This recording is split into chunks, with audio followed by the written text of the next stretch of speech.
പവിത്രം സീരിയലിന്റെ 22ാമത്തെ എപ്പിസോഡാണ്. വേദയുടെ മോളെ ഹോസ്പിറ്റലിൽ അഡ്മിറ്റ് ചെയ്തിരിക്കുക കേട്ടോ.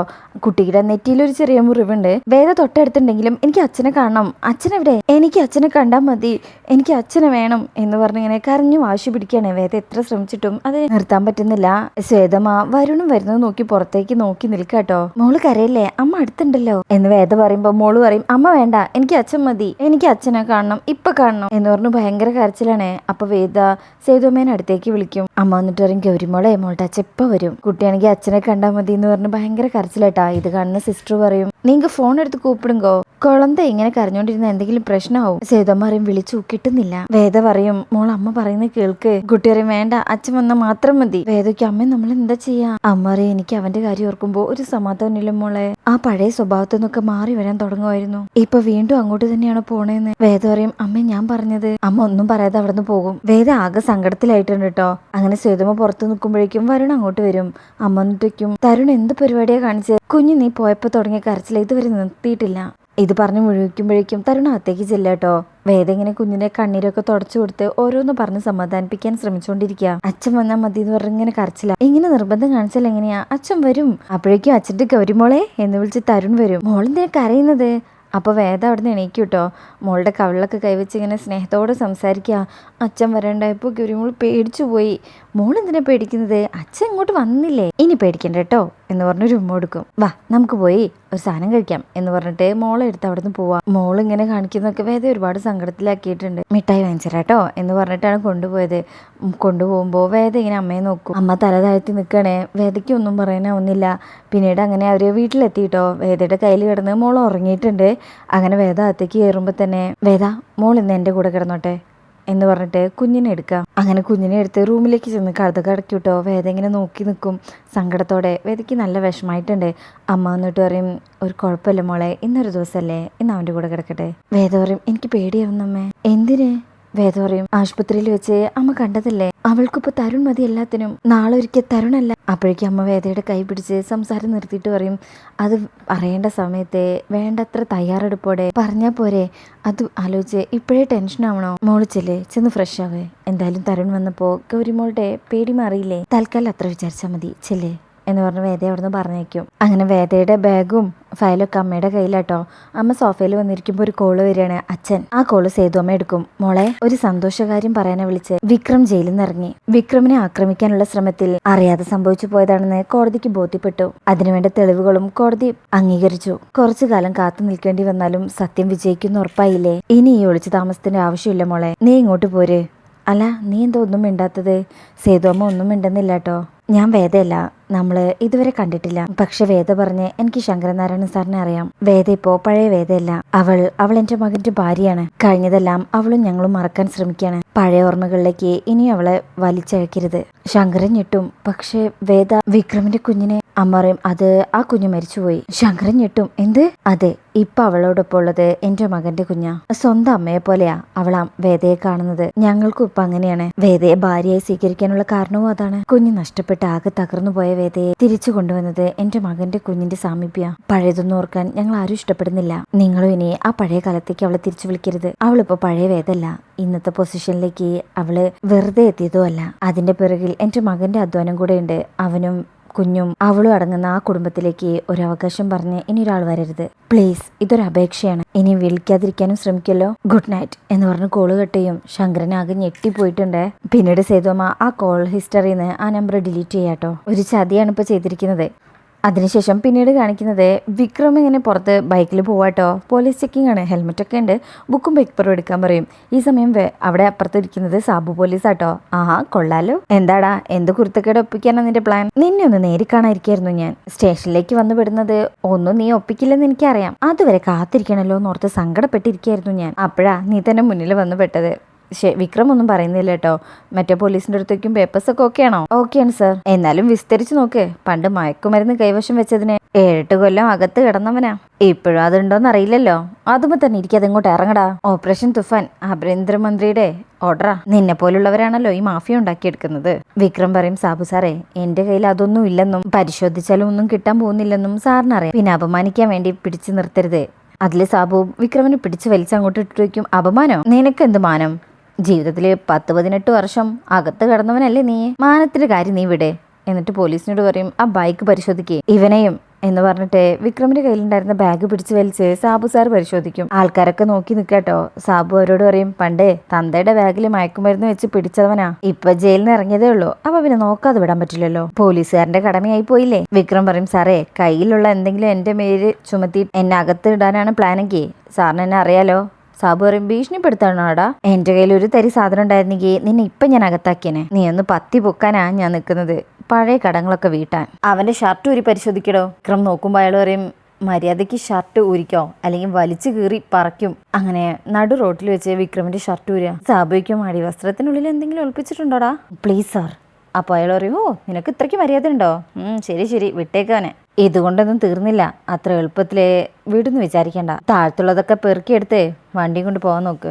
വിക്രമിങ്ങനെ താഴ്ന്ന് ആ ബാഗിലുള്ള സാധനങ്ങളൊക്കെ പെറുക്കിയെടുക്കുമ്പോൾ സാബു സാർ അതൊക്കെ ഇങ്ങനെ നോക്കി എന്ന് ചിരിക്കുക. അതിനുശേഷം പിന്നീട് കാണിക്കുന്നത് വേദയും വേദയുടെ ഫ്രണ്ട് ശ്രേയയും സംസാരിക്കുകയാണ്. ഇപ്പം എന്ത് തോന്നുന്നു, നിന്റെ തീരുമാനങ്ങളൊക്കെ ശരിയായെന്ന് തോന്നിയില്ലേ, കുഞ്ഞിന്റെ സുരക്ഷിതത്വം നോക്കി മാത്രമാണ് നീ തുടങ്ങി വെച്ചത്, ഇപ്പം നിന്റെ ജീവിതം തന്നെ മാറിപ്പോയില്ലേ. വേദ പറയും അതെ എൻ്റെ ജീവിതം തന്നെ മാറിപ്പോയി, അഴിക്കാൻ ശ്രമിക്കും തോറും അത് കൂടുതൽ കൂടുതൽ മുറുകിക്കൊണ്ടിരിക്കുക. എന്താടി വേദവയ്ക്കും എത്ര കാലം ഞാൻ ഇങ്ങനെ പോകും ശ്രേയ, എൻ്റെ മോളെയും തരുണേനെയും ഞാൻ പറ്റിച്ചുകൊണ്ടിരിക്കുകയാണെന്ന് ഓർക്കുമ്പോൾ വല്ലാത്തൊരു കുറ്റബോധം. ശ്രേയ പറയും നീ മാത്രമാണോ, തരുണിന്റെ അമ്മയ്ക്ക് ഇതിൽ പങ്കില്ലേ, എന്നെങ്കിലും ഒരിക്കൽ തുറന്നു പറയേണ്ടി വരുമല്ലോ എന്ന് ഓർത്തിട്ട് തന്നെയല്ലേ ഈ തീരുമാനം എടുത്തത്. വേദ പറയും അതെ, പക്ഷേ ഇത്രയ്ക്കും കോംപ്ലിക്കേറ്റഡ് ആവുമെന്ന് ഞാൻ വിചാരിച്ചില്ല. ഓരോ ദിവസം കഴിയും തോറും മോളും തരുണും തമ്മിലുള്ള ബോണ്ട് കൂടിക്കൊണ്ടിരിക്കുക. അവള് തരുണിന്റെ മകളല്ലെന്ന് അറിയുന്ന ദിവസം അവൾ എങ്ങനെ റിയാക്ട് ചെയ്യും, അതെങ്ങനെ സർവൈവ് ചെയ്യും എന്ന് ഓർത്തിട്ട് എനിക്കൊരു പിടിയുമില്ല. ശ്രേയ പറയും നീ ആയിട്ട് അത് തരുണിനോട് പറയാൻ നിൽക്കണ്ട. വേദയ്ക്കും പിന്നെ ശ്രേയ പറയും തരുണിന്റെ അമ്മ പറയട്ടെ. അന്ന് ഭാര്യയോടൊപ്പം കുഞ്ഞും പോയെന്നറിയുമ്പോൾ തരുൺ തകരുന്ന് തോന്നിയപ്പോൾ തൽക്കാലത്തേക്ക് ചെയ്തൊരു കാര്യമാണിതെന്നും പിന്നെ നിന്റെ അവസ്ഥ ഇങ്ങനെ ആയതുകൊണ്ട് പുറത്തു പറയാതിരിക്കാൻ നിൽക്കേണ്ടി വന്നെന്നും അവര് തരുണിനെ പറഞ്ഞ് മനസ്സിലാക്കട്ടെ. വേദ പറയും തരുൺ പക്ഷെ അത് അംഗീകരിക്കുവോ. ശ്രേയ പറയും അല്ലാത്തപ്പോ എന്തായൊരു മാർഗം, മോളെ നീ കാര്യം പറഞ്ഞ് മനസ്സിലാക്കണം, ആളൊരു മറ്റു സ്ഥലത്താണെന്നും പറഞ്ഞ് കാര്യങ്ങൾ ബോധ്യപ്പെടുത്തണം, അതിന് നിനക്ക് ബുദ്ധിമുട്ടുണ്ടോ. വേദയ്ക്കും ബുദ്ധിമുട്ടോ, വിക്രമിന്റെ മുഖം ഓർക്കാത്ത ഏത് ദിവസാ എന്റെ ജീവിതത്തിൽ ഉണ്ടായിട്ടുള്ളത്. മോളോട് ഈ സത്യം വെളിപ്പെടുത്തുന്നതിന് മുമ്പേ എനിക്ക് വിക്രമിനോട് ഈ സത്യം പറയണം ശ്രേയ. വിക്രം ഒരു അച്ഛനാണെന്നും ആ കുഞ്ഞ് സുരക്ഷിതമായി വളരുന്നുണ്ടെന്നും ആദ്യം വിക്രം അറിയണം. ഞാൻ തിരുവനന്തപുരത്തേക്ക് പോയി വിക്രമിനെ നേരിട്ട് കണ്ടാലോ എന്ന് വിചാരിക്കുക. ശ്രേയ പറയും അങ്ങനെയാണ് നിന്റെ മനസ്സ് പറയുന്നതെങ്കിൽ നീ ഉറപ്പായിട്ടും പോകണം. അപ്പോഴേക്കും എവിടേക്ക് പോകുന്ന കാര്യം മോള പറയുന്നേ എന്ന് ചോദിച്ച് സേതുലക്ഷ്മി അങ്ങോട്ട് വരും. അല്ല വേദ ഒരു ഒഫീഷ്യൽ കാര്യത്തിന് പോകുന്ന കാര്യം പറയായിരുന്നു. ആണോ, എവിടേക്കാ മോളെ. വേദ പറയും തിരുവനന്തപുരത്തേക്ക്. പിന്നെ ഒഫീഷ്യൽ അല്ല അമ്മേ, ഇത്തിരി പേഴ്സണലാ. അമ്മയോട് എന്തിനാ നുണ പറയുന്നത്. അപ്പോൾ സേതുലക്ഷ്മിക്കും ജയിലിലേക്കാണോ. വേദ പറയും അപ്പോൾ സേതുമ്മ പറയും നീ പോകുന്ന എനിക്കറിയായിരുന്നു, എന്നാണത് സംഭവിക്കുക എന്ന് മാത്രമേ ഞാൻ ആലോചിച്ചിട്ടുള്ളൂ. തരുണിനോട് പറയുന്നുണ്ടോ, എന്താ വേണ്ടത്. അമ്മ പറയും പറയണ്ട, ഇത്രയും കാലം ഒളിപ്പിച്ചു വെച്ചതല്ലേ, പോയിട്ട് വാ, എന്നിട്ട് നമുക്ക് തീരുമാനിക്കാം. സത്യങ്ങൾ സ്വയം വെളിപ്പെടുത്തുന്നത് വരെ കാത്തിരിക്കുന്നത് നല്ലത്, നമ്മളായിട്ട് പറഞ്ഞ് കുഴപ്പമുണ്ടാക്കാൻ നിൽക്കണ്ട. നീ ഇപ്പൊ നിന്റെ മനസ്സിന് തോന്നുന്നത് ചെയ്യേ, ബാക്കി നമുക്ക് പിന്നെ ആലോചിക്കാം എന്ന് പറഞ്ഞുകൊണ്ട് അമ്മ അവിടുന്ന് പോകും. പോയി കഴിയുമ്പോൾ ശ്രേയയ്ക്കും എനിക്ക് നിന്നെയും തരുണിനെയും മനസ്സിലാവുന്നുണ്ട്, ഒട്ടും പിടികിട്ടാത്തത് തരുണിന്റെ അമ്മയാ. വേദ ചിരിച്ചിട്ട് പറയും ഞാൻ എന്താണോ അത് തന്നെ അമ്മയും. എൻ്റെ കുഞ്ഞിൻ്റെ സുരക്ഷയ്ക്ക് വേണ്ടി ഒരു അഭയത്തിന് ശ്രമിച്ചതുപോലെ അവരുടെ മകൻ്റെ മനസ്സിൻ്റെ സുരക്ഷയ്ക്ക് വേണ്ടി അവരും ശ്രമിച്ചു.